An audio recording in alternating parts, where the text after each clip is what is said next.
असल मायने में जो आप नहीं जानते हो, अगर आप में से कुछ साथी हमारे, कि स्टाफ सिलेक्शन कमीशन क्या है, क्योंकि अंकित इंस्पायर इंडिया की ऑडियंस लगभग 50% वो भी है जो कि एग्जाम नहीं देती है। तो ऐसे में उनको भी ये पता रहे कि चल क्या रहा है छात्रों के साथ, और ऐसे समय पर जानना और ज्यादा जरूरी होता है जब एक तरफ तो हम ये बात कर रहे हो कि डोनाल्ड ट्रंप ने भारत के साथ ये कर दिया, अब हमें उठ खड़ा होना है, हमें उन्हें बता देना है कि हम क्या कर सकते हैं। लेकिन हमारे ही छात्र, हमारे ही युवा, हमारे देश की जो कर्णधार हैं, अगर वो खुद पीड़ित हैं, तो उधर से वो लोग मारे और इधर से हमारे छात्र प्रताड़ित हो रहे हो, तो उनका भी जिम्मेदार पहचानना जरूरी है। अगर एसएससी इस एग्जाम को कंडक्ट कराती है तो ये सरकार के अधीन संस्था है, तो सरकार को अपनी जिम्मेदारी समझने की आवश्यकता है, डीओपीटी को अपनी जिम्मेदारी समझने की आवश्यकता है कि ये अल्टीमेटली ऐसा हो क्यों रहा है। अगर हम कूटनीतिक स्तर पर विदेशों से वार्ता करने की चर्चा करते हैं, तो हम अपने देश के अंदर जो छात्र हैं उन छात्रों के साथ क्या बर्ताव कर रहे हैं, उन छात्रों के लिए क्या कर रहे हैं। यह विषय क्यों उभरा, मैं अब आपको थोड़ा सा उस विषय पर लेकर चलता हूं कि क्यों अल्टीमेटली एसएससी एस्पिरेंट्स इस समय प्रोटेस्ट कर रहे हैं। क्यों वो ये कह रहे हैं कि हमारे सपने मजाक नहीं है, आप उन्हें झूठा मत मानिए, और अल्टीमेटली देश के युवाओं से ही तो देश का भविष्य बनता है। ऐसे में एसएससी स्टूडेंट्स के द्वारा एसएससी वेंडर फेलियर और एसएससी मिसमैनेजमेंट नाम से ट्विटर पर ट्रेंड कराया जा रहा है। हो क्या रहा है, स्टाफ सिलेक्शन कमीशन नाम से देश के अंदर एक संस्था है, एक सरकारी सिस्टम है जो कि विद्यार्थियों के लिए परीक्षा आयोजित कराता है। एक तरह से समझिए जैसे आईएएस बनाने के लिए यूपीएससी एग्जाम कंडक्ट कराता है, यूपीएससी द्वारा एनडीए सीडीएस के एग्जाम भी कंडक्ट कराए जाते हैं, तो जियो केमिस्ट के भी कराए जाते हैं, तो आईएएस के भी कराए जाते हैं, तो फॉरेस्ट सर्विसेज के भी कराए जाते हैं। ठीक उसी तर्ज पर एसएससी के द्वारा एग्जाम्स कंडक्ट करवाए जाते हैं, स्टाफ सिलेक्शन कमीशन। कौन कौन से एग्जाम होते हैं, कौन कौन सी योग्यताएं होती हैं, वो भी थोड़ा सा ब्रीफ में हम बता देंगे। लेकिन उस एग्जाम कंडक्ट करवाने वाली जो संस्था है, उससे जुड़ी अनियमितताएं इस समय छात्रों के भविष्य के साथ खिलवाड़ कर रही हैं। ऐसा क्या है, अब आपको मैं उस विषय वस्तु पर लेकर चलता हूं, क्योंकि अल्टीमेटली छात्र एक नौकरी प्राप्त करने के लिए 25-50 हजार रुपए की जो नौकरी है उसके लिए दिन रात मेहनत करता है कि उसे लाखों की संख्या में से कुछ हजारों तक पहुंचने का मौका दिया जाए। क्योंकि ऑलरेडी हमारे देश में इतनी बेरोजगारी है कि हर व्यक्ति जो सरकारी नौकरी का सपना देखता है उसका पूरा नहीं होता है। कुछ एक परसेंटेज में लोग सरकारी नौकरी में पहुंच पाते हैं।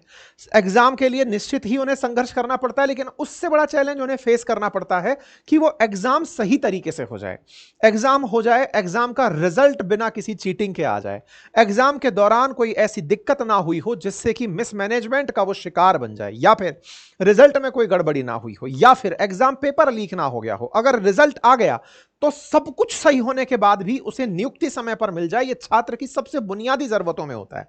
ऐसे में स्टाफ सिलेक्शन कमीशन ने छात्रों के साथ एक धोखा कर दिया है। स्टाफ सिलेक्शन कमीशन का नाम नया नहीं है, एसएससी पहले भी छात्रों के साथ इस तरह के बर्ताव के लिए जानी गई है। क्या पहले भी बहुत बार नॉर्मलाइजेशन को लेकर छात्रों के द्वारा प्रोटेस्ट हुए हैं कि सर आप हमारे साथ ऐसा कैसे कर सकते हैं। फेयर एग्जाम छात्रों की हमेशा मांग रही है, छात्रों ने कभी शायद ही इस विषय पर मांग उठाई हो कि हमारे लिए जितने लोग हम एग्जाम में बैठ रहे हैं उतनी ही सीटें कर दें। वो इस देश पर यह विश्वास रखते हैं कि हमारे देश की आर्थिक स्थिति जब अच्छी होगी तो निश्चित ही हमारे पास बेरोजगारी नहीं होगी। लेकिन आज जब हम बेरोजगार हैं, हम चाहते हैं कि आप हमें हमारी योग्यता के आधार पर हमें पद दे दीजिए। उस समय आपको पद देने में केवल एक एग्जाम फेयर करवाने की आपसे अपेक्षा की जाती है। दिन रात बच्चे मेहनत करते हैं। इसमें एक पक्ष और आएगा, क्योंकि यहां तक जो लोग सुन चुके हैं और जो लोग एग्जाम लिखते नहीं हैं उनके दिमाग में एक बेसिक पक्ष यह आएगा छात्रों के मुद्दे पर, क्योंकि इन सब के बीच में थोड़े दिनों में क्या होगा कि इन सबको देख करके 2-4 जगह लोग आपको कहते मिल जाएंगे राजनीति से प्रेरित हैं, कोचिंग के लिए प्रेरित, तो कोई गुनाह नहीं है ना। आइए अब आगे बढ़ते हैं, मुद्दे पर तो पहुंचिए, छात्रों का मुद्दा क्या है वो जान लीजिए। असल में हुआ क्या है कि हमारे जो एसएससी एस्पिरेंट्स हैं, जो छात्र हैं, वो परीक्षाएं देने के लिए आवेदन करते रहते हैं। एसएससी के द्वारा एसएससी कंबाइंड सीजीएल का एग्जाम, सीएचएसएल का एग्जाम, मल्टीटास्क, ये तमाम प्रकार के एग्जाम एसएससी के द्वारा लिए जाते हैं। अलग अलग एग्जाम की क्वालिफिकेशन, 12th पास, ग्रेजुएशन, इस तरीके से लिए जाते हैं। एसएससी जब एग्जाम कंडक्ट कराती है तो उस समय पर कुछ लोगों को क्वालिफाई कराना, फिर फाइनल्स तक लेकर जाना, तमाम प्रकार के बहुत सारे बच्चे उसमें बैठते हैं, रजिस्टर होते हैं, फिर उसमें अपीयर्ड होते हैं, फिर अटेंडेंस मान लीजिए इतनी रह गई, टीयर 1 में फिर इतने क्वालिफिकेशन इतना परसेंट रहता है, फिर वैकेंसीज इस तरह से थी। मतलब कुल मिलाकर के परीक्षा में जब विद्यार्थी बैठते हैं तो वो मल्टी लेवल स्क्रीनिंग से निकलकर गुजरते हुए अपने पद तक पहुंचते हैं। ऐसी ही एक एसएससी की परीक्षा होनी थी फेज 13 के नाम पर। परीक्षा को आयोजित होना था 2423 पदों के लिए, और वो परीक्षा आयोजित होनी थी 23 जून से। प्रेस एसएससी के द्वारा अपनी तरफ से एप्लीकेशन प्रोसेस चालू किया गया था 23 जून से, और उस परीक्षा के अंदर 2423 पदों के लिए भर्ती किया जाना था। Last date of fees payment June 24 रखा गया था, और परीक्षा, माफी चाहूंगा 23 जून बोल दिया, 24 जुलाई से होनी थी एग्जाम की तिथि, और वो एग्जाम 24 जुलाई से चलकर अगस्त 4 तक होने थे। क्योंकि बहुत सारे बच्चे फॉर्म भरेंगे तो ऑनलाइन अगर एग्जाम लेना है तो सबका एक साथ ना हो पाए, इसलिए फेज वाइज एग्जाम्स को कराया जा रहा था अलग अलग तिथियों पर। तो यहां तक तो सारी बात ठीक थी, बच्चों के लिए पद थे, पद पे परीक्षा भरने जा रहे थे, फॉर्म भरा, प्रॉपर तरीके से सब चल रहा था। एग्जाम डेट्स आई कि इस बीच में एग्जाम कंडक्ट कराना है। एग्जाम कंडक्ट होना था एसएससी सिलेक्शन पोस्ट फेज 13 के लिए। इसमें recruitment authority staff selection commission ही था। सिलेक्शन पोस्ट पर बच्चों को लिया जाना था। 2423 पद थे। एग्जाम को ऑनलाइन होना था। 18 से 30 साल के बच्चों को अप्लाई करना था, और इसमें 10th 12th ग्रेजुएशन लेवल की क्वालिफिकेशंस जो थी इसके अंदर रिक्वायर की गई थी। चलिए साहब, अब इस परीक्षा को आयोजित कराने की एजेंसी होती हैं। जब क्योंकि परीक्षा ऑनलाइन कराई जा रही है तो ऑनलाइन में आपको कंप्यूटर पर बैठकर आंसर्स लिखने हैं, आंसर्स क्लिक करने हैं। तो विद्यार्थी जाकर के पहले एग्जाम सेंटर पहुंचेगा, अपने पर्सनल लैपटॉप से नहीं, एग्जाम सेंटर में उसे लगे हुए कंप्यूटर्स दिए जाते हैं, जहां बैठकर उसे क्वेश्चन सामने रिफ्लेक्ट होंगे, वो आंसर वहीं से क्लिक करेगा और आंसर क्लिक होकर के सबमिट हो जाएगा। इस तरह से ऑनलाइन परीक्षा का आयोजन होना था। फेज 13 की परीक्षा का आयोजन होना था। परीक्षा आयोजन होना है तो बच्चों को एग्जाम सेंटर पहुंचना था। लेकिन जैसे ही बच्चे 24 जुलाई की परीक्षा के लिए एग्जाम सेंटर पर पहुंचते हैं तो ये कुछ न्यूज निकलकर आती हैं। क्या न्यूज निकलकर आती हैं? कि एग्जाम कैंसिल हो गया है। अब आप सोचेंगे ओवरऑल कैंसिल होना था तो बड़ी न्यूज बनती है, लेकिन साहब यहां पर एक एग्जाम सेंटर पर यह मैसेज था, it is hereby inform to all the concern candidate The examination schedule in first phase in Pawan Ganga Education Center on 24 July is cancelled due to technical reason। अच्छा साहब, 24 जुलाई के दिन centre मतलब examination centre है कोई पवन गंगा के नाम से, वहां पर यह कहा गया कि यह किसी टेक्निकल कारण से परीक्षा रद्द हो रही है।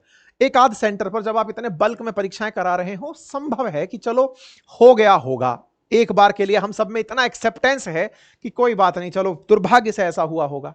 लेकिन जब यह घटना मल्टीपल जगह देखी जाना शुरू हुई, कुछ इस तरह से फिर एक और नोटिस दिखाई दिया है, जिसके अंदर दिखाया देता है कि यह कोई एडुकासा इंटरनेशनल हुबली के अंदर जगह है, जहां 24 तारीख के दिन फर्स्ट शिफ्ट का एग्जाम टेक्निकल कारण बताकर रद्द कर दिया गया।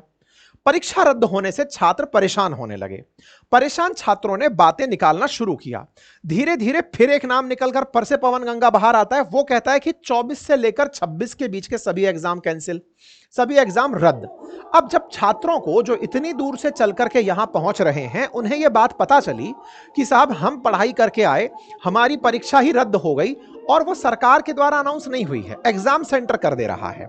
एग्जाम सेंटर कर रहा है तो फिर ये एग्जाम सेंटर को अथॉरिटी किसने दी? उसने कहा साहब मेरे तो कंप्यूटर नहीं चल रहे, मैं एग्जाम को रद्द कर रहा हूं क्योंकि मैं नहीं करवा सकता। तो भाई आपने ये परीक्षा करवाने की जिम्मेदारी जब ली थी, उस समय आप क्या सो रहे थे कि आपको ये सब चीजें चेक करनी चाहिए थी? आपने चेक नहीं की।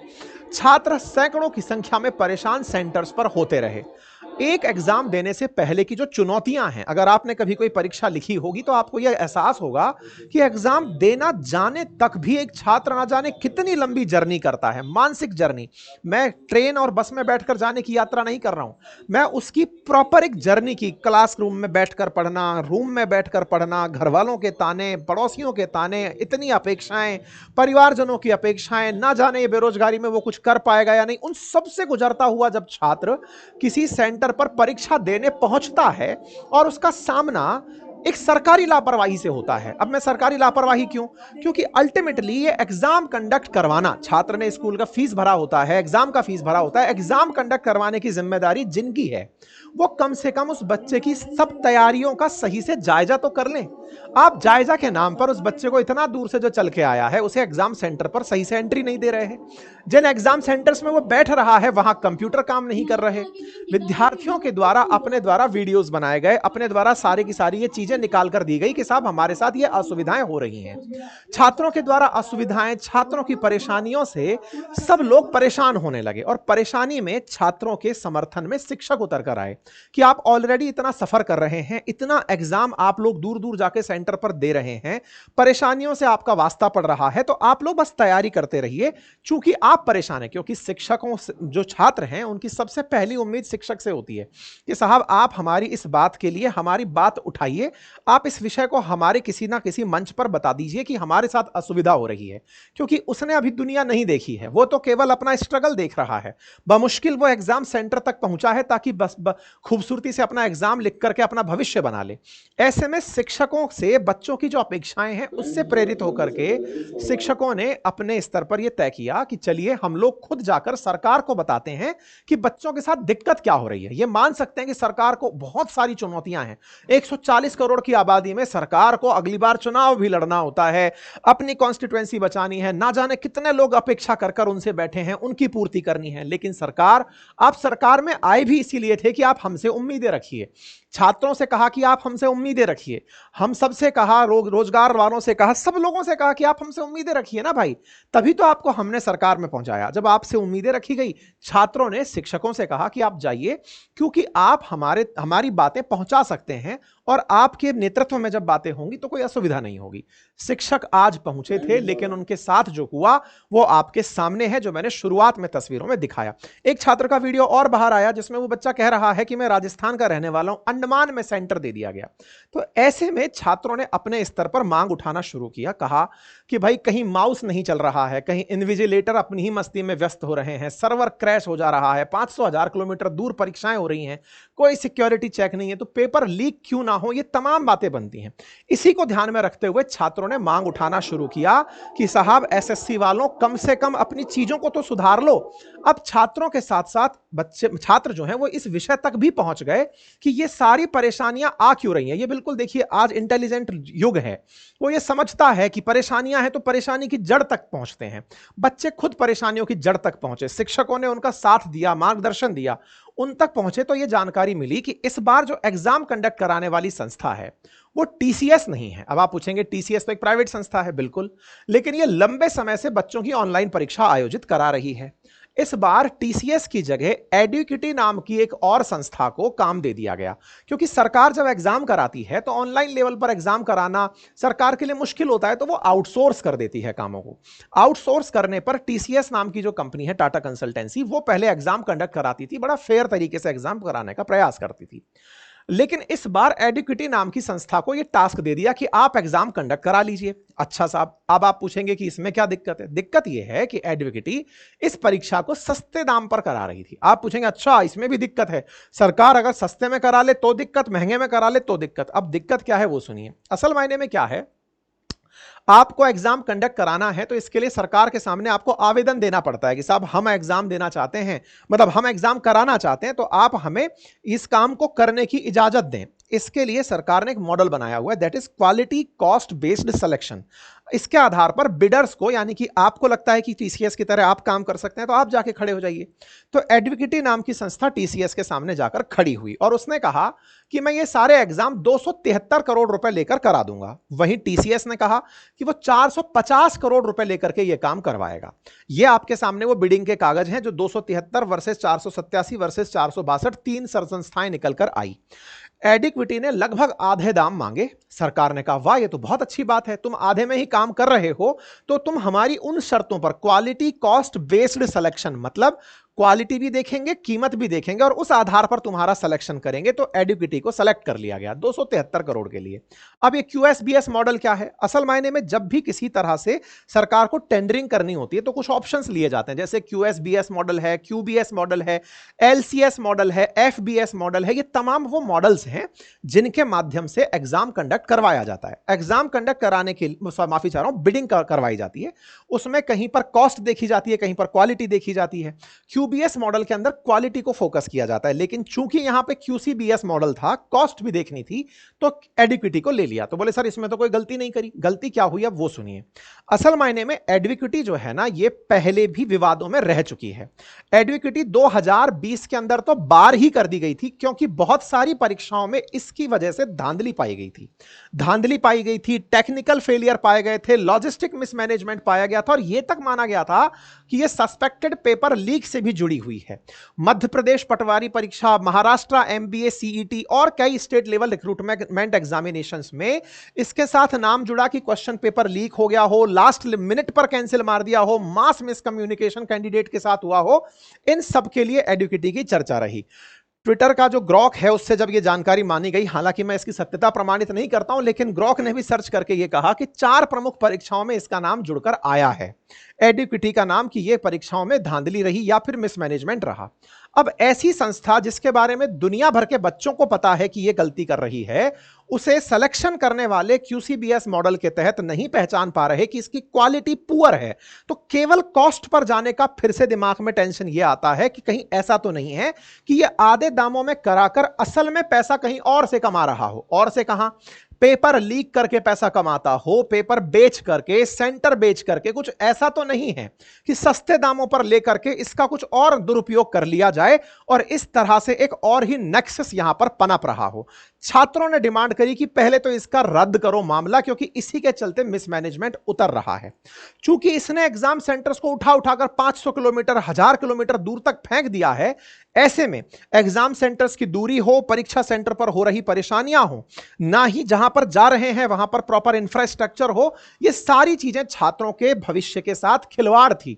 इसी के चलते छात्रों ने मांग रखी एसएससी से कि पहले तो एडुक्विटी को आप बैन करिए, एग्जाम कैलेंडर बिल्कुल यूपीएससी की तर्ज पर बनाइए, अलग अलग दिन परीक्षा कराते हो तो नॉर्मलाइजेशन की प्रक्रिया को पारदर्शी बनाइए, एग्जाम को लेकर के एग्जाम क्वालिफिकेशन के हिसाब से पेपर बनाइए, कुछ भी मत उठा लीजिए। अभ्यर्थियों की नियुक्ति भर्ती परीक्षा आने से पहले हो जानी चाहिए। यह नहीं पता चल रहा है कि नौकरी हो, सिलेक्शन तो पा गए, अब रोजगार आपको पता नहीं कब मिलेगा। वेटिंग लिस्ट हर परीक्षा की जारी हो। छात्रों ने अपनी तरीके से प्रॉपर एक डिमांड रखी, टीचरों ने उसे कंपाइल किया और डिमांड रखनी, और इन्हीं के चलते आज वो एकत्रित हुए थे। लेकिन उनके साथ जो हुआ वो तस्वीरों के माध्यम से आपके सामने है।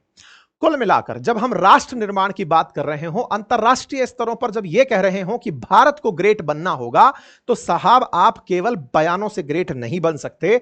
आपको देश के अंदर जितने भी वर्ग हैं, चाहे वो किसान हो, चाहे वो छात्र हो, चाहे वो व्यापारी हो, चाहे वो कर्मचारी हो, आपको उनके हितों का ख्याल रखते हुए चलना होगा, क्योंकि ईंट ईंट से ही महल खड़ा होता है, बूंद बूंद से घड़ा भरता है। ये सब चीजें हमें जानते हुए राष्ट्र निर्माण करना होगा। मेरी सरकार से और सरकार के जितने भी हित धारक हैं उन सबसे गुजारिश है कि ऐसा दुर्व्यवहार शिक्षकों के साथ सदा ही अनुचित है और अनुचित रहा है। नंबर दूसरा, कृपया करके छात्रों के भविष्य के साथ फिर से ऐसी लापरवाही ना हो। सरकार इस सुचिता की तरफ पूर्णता से ध्यान दे। हम सभी शिक्षकों की आप सबसे यही गुजारिश रहेगी। बहुत बहुत धन्यवाद।